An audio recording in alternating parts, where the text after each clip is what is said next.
Welcome back to Cord Cutting Today, where we break down some of the biggest stories happening in the world of cord cutting. Including today, there's a new push from the House floor in Congress to get C-SPAN on streaming services like YouTube TV, Fubo, and Hulu Plus Live TV. We'll tell you what's happening there. T-Mobile's making its 5G home internet even better. It's been one of the fastest growing internet services in the country, and maybe now even a little bit better. And YouTube is dominating TV. Once again, the most watched thing on TV of anything, cable and more, is YouTube. We'll break down these numbers from Nielsen and a whole lot more coming up. There's a lot to talk about today. First, though, if you want to learn more about any of these stories, check out the show notes, and in the first pinned comment, I'll put a link to each story there so you can read them for yourself and come up with your own opinions. I'd love to hear from you. If you're new here, please do me a favor, hit that subscribe button, hit that thumbs up. Doing one or both that lets YouTube know you enjoy what we do here, so YouTube recommends our videos to more people. With that said, let's dive into this. All right, starting off with just today, or yesterday when you're seeing this, I record these the night before, I apologize. U.S. House Representative Mike Floyd's called on streaming services. He named YouTube TV and Hulu Plus Live TV because 1 and 2 largest ones on the market. But I'm sure he wants all of them like Fubo and the like to do this, to start carrying C-SPAN. Now, DirecTV Stream does offer it, and from my knowledge, it's the only one.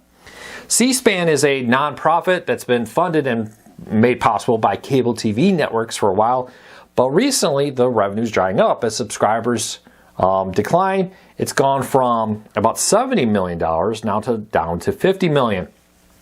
I mean, that's a lot of money, don't get me wrong, but for a huge national organization like this, I'm sure they have a lot of costs with it.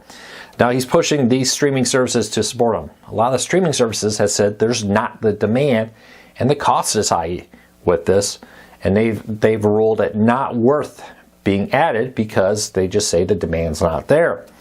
I think they need to offer a lot of these streams just on YouTube. I think that would be the ultimate goal here. But then that would probably require public funding, something that currently C-SPAN does not enjoy. Unlike NPR and PBS, C-SPAN is not funded by the United States government, though there may be grants or something in there, somebody, I don't know, but it's a very different structure. Their primary funding comes from cable television subscriber numbers paying in through that. Like I said, that's dropped from 70 million to 50 million. And as more and more people ditch cable and go to things like YouTube TV, Fubo, Hulu Plus Live that don't offer it, that's a very big endangerment for C-SPAN. C-SPAN does offer its content on its YouTube channel for major events it streams it live, but mostly you get highlights more on their social media and YouTube channels versus a feed like you would get from the live C-SPAN. Overall, very interesting to see this push. I don't think there's any coincidence that C-SPAN quickly rushed it to their social media accounts to post the video of him calling for this to be a reality. It's not new. It's been pushed for a while, but this is one of the most public, high-level pushes for them to carry it. We'll keep an eye on it and see what happens. All right, next up, T-Mobile has been rolling out an update to some of their newest 5G home internet routers to improve the upload speed and rely on 5G. Now, previously, 5G down gave you all that, but the uploads, which we've talked about in the past, have become more and more popular as people get more into uploading videos like I do. Zoom calls and the like relied on LTE back in. Now, this update unlocks 5G and helps make it for bug fixes and improvement stability, but for uploading should give you a noticeable improvement in 5G performance to make your video calls, gaming, and uploading of files faster and smoother. T-Mobile's 5G home internet is probably one of, if not the fastest growing home internet at a time where Comcast and Spectrum and other cable TV providers are losing internet subscribers. Verizon's 5G home internet, T-Mobile, and even AT&T has seen subscriber numbers go up, in large part thanks to its expanded networks with 5G home internet. Keep a close eye on this. We'll be watching it. But any 5G home internet customers here? What do you think? Do you like it? Leave me a comment. Let me know. All right, next up, Nielsen reported some of its numbers for February 2025. And what was kind of interesting in this is that YouTube is once again dominating with all of TV viewing. So we're not talking about streaming, we're just talking about TV viewing, period. YouTube was the #1 most watched place for television. More people watch YouTube than watch Walt Disney content, Fox, Netflix, Paramount, Warner Bros. Discovery, Amazon, Scripps, CBS, and the list goes on and on. 11.6%, which is a nice little jump. They've been seeing growth on it as more and more people go to YouTube. Now, in the comments on this story and on social media, I saw a lot of people think this was YouTube TV. No, just YouTube. But their share of television viewing in total is now YouTube. This comes, though, as YouTube on televisions has grown. Google came out not that long ago and said that YouTube's #1 way to be watched now is on television, surpassing mobile. I know I actually been watching more and more. I want to know if your experience is like mine. You know, we got a couple young kids between work, after school activities, all that. Sitting down watching an hour-long TV show, it's just something that my wife and I don't have the time. We've been increasingly watching small YouTube videos. I find 20 minutes is kind of the sweet spot. You know, we get home, get everybody in bed, we get ready, we get in bed, we turn on a YouTube video. Versus what we used to do is turn on a TV program. Leave me a comment, let me know, are you seeing your viewership of YouTube go up? My wife and I sure have. But it's very interesting to see that. Nielsen says, though, that's growing. I'll be interested to see how this continues to pair out, because that's bad news for Netflix and Paramount Plus and Prime Video and Disney Plus. As they try to grow, YouTube is now a major competitor. I think a big part of it is, I think some of the quality on YouTube is far superior than it was just a few years ago. All right, let's keep moving in our deal of the day. If you're a Sling TV customer with the start of Major League Baseball this week, you can add MLB.TV and save $30 on your first month of Sling TV. So if you get the add-on that gives you all the out-of-market MLB games, you can now get a $30 discount on your Sling TV for 1 month. Not a bad deal if you're a Sling TV customer, been thinking about trying MLB.TV. This could be a moment to do it. Check out in the details. All right, next story up. SpaceX is working on a new satellite dish that will allow you to get up to gigabit speeds. Now, this comes as Amazon's working on launching their own satellite internet service that will reportedly, according to them, offer up to a gig speed. Of course, it's not active, so we can't test that. But this new dish that was spotted here by PC Mag and FCC filings is waiting for approval that will allow them to offer a gig plan. Now, this would be a noticeable improvement from older speeds that were often in the 200 to 400 range, talking to a lot of SpaceX fans. Like I've said before, that's plenty fast if you're just wanting to stream some Netflix, do stuff. But for example, one of the big selling points of gig internet is if you are, let's say you're a summer camp in a rural area, you want some internet go across multiple devices. The more people you put on the network, the more strain. Having a gig really does help with that.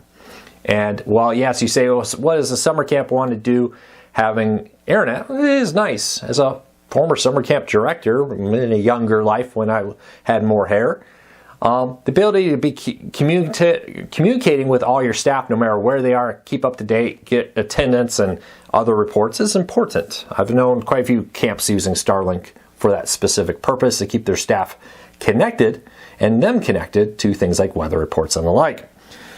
Be interesting to see how this plays out. Will it really offer a gig? But satellite internet getting increasingly faster and better for rural Americans. If you live in a major city with fiber and cable, you could care less probably. A lot of people who don't. We have some friends and family who live not far from me, even though I can get like a 5 gig down here. They have no fiber or copper. One's just old DSL that's really slow. They use Starlink. Not even 20 minutes down the road from where I live. All right, next up, we talked about this one before, but there's a new update. Walmart and Amazon are increasingly fighting it out for your online dollars. Amazon is probably the undisputed king of online sales. Walmart's been closing the gap there, putting a lot of work to become much bigger in their online sales and dominate the market much like they dominate local in-person sales. Now, of course, they do things like offer Paramount Plus to compete with Amazon Prime Video, and back and forth they kind of compete. Now Walmart has trying to get more Amazon sellers to come sell at Walmart and they're partnering with JP Morgan to speed up payments. Apparently one of the big complaints of sellers on Walmart's website for third-party sellers was slow payments. Now they're partnering with JP Morgan to speed that up so that sellers on Amazon and on Walmart can get a faster sale. I may have said Amazon earlier. Walmart is partnering with JP Morgan. I apologize, a little dyslexic moment there. Very interesting. Like I said, there's a big battle here. I have actually been very impressed. I have both Amazon and Walmart Plus. I use them for different things. I have noticed recently some of the cheaper deals have been on Walmart, and I've been spending more on there, getting same-day delivery, getting next-day delivery and different options. I've been kind of pleased with it. Let me know, have you seen similar things? Not always, sometimes Amazon's cheaper. I'm not opposed to a little price shopping at times. Leave me a comment, let me know. All right, and today in TV history, it's hard to believe, yesterday, 39 years ago yesterday, a comedy classic show launched on ABC with the debut of Perfect Strangers. The show would go on to be widely acclaimed, end up joining TGI Friday on ABC. But let me know, were you a fan of Perfect Strangers on ABC? It's hard to believe it's been 39 years since that show first launched. And lastly, California wants to help you get cheaper home internet. They're proposing a new law that will allow $15 a month home internet plans for low-income Americans. Now, keep an eye on this because New York had a similar law, and this resulted in AT&T shutting down its 5G home internet service there, canceling all internet customers' plans, giving them like a 2-month notice to go find other options. And what they said is because of the law, they were unable to do it. This is important because California still has a large copper network out there with DSL customers. AT&T had planned to replace that a lot with their 5G network. They recently rolled out 5G home phone, where you plug your phone into the 5G network and you get access there. But by 2029, AT&T wants to shut down its copper networks. California's pushed back on that. I think they've worked out most of the issues there. But if this goes into effect, depending on the wording, if it's close to what was in New York's law, that raises questions about AT&T's plans to shut down its DSL and copper lines and replace them with 5G home internet. Can AT&T afford to sell that for $15? We'll see. In New York, they said we couldn't meet the pricing they wanted, so it was best for them just not to offer internet in the state of New York. At the time, I believe 5G home internet was the only home internet service they offered in New York. If I was mistaken, leave me a comment, let me know. But we'll be watching that closely. Now, it is nice to see discount plans coming for rural and low-income families, but it'd be interesting to see what kind of ramifications if AT&T is going to stick to their guns and pull out California, at least for their 5G home internet, if this becomes a reality. Well, that's it for today. I hope you have a fantastic day. I'll be back again tomorrow with another video. Don't forget to hit that subscribe button. Don't forget to hit that thumbs up. It really does help us.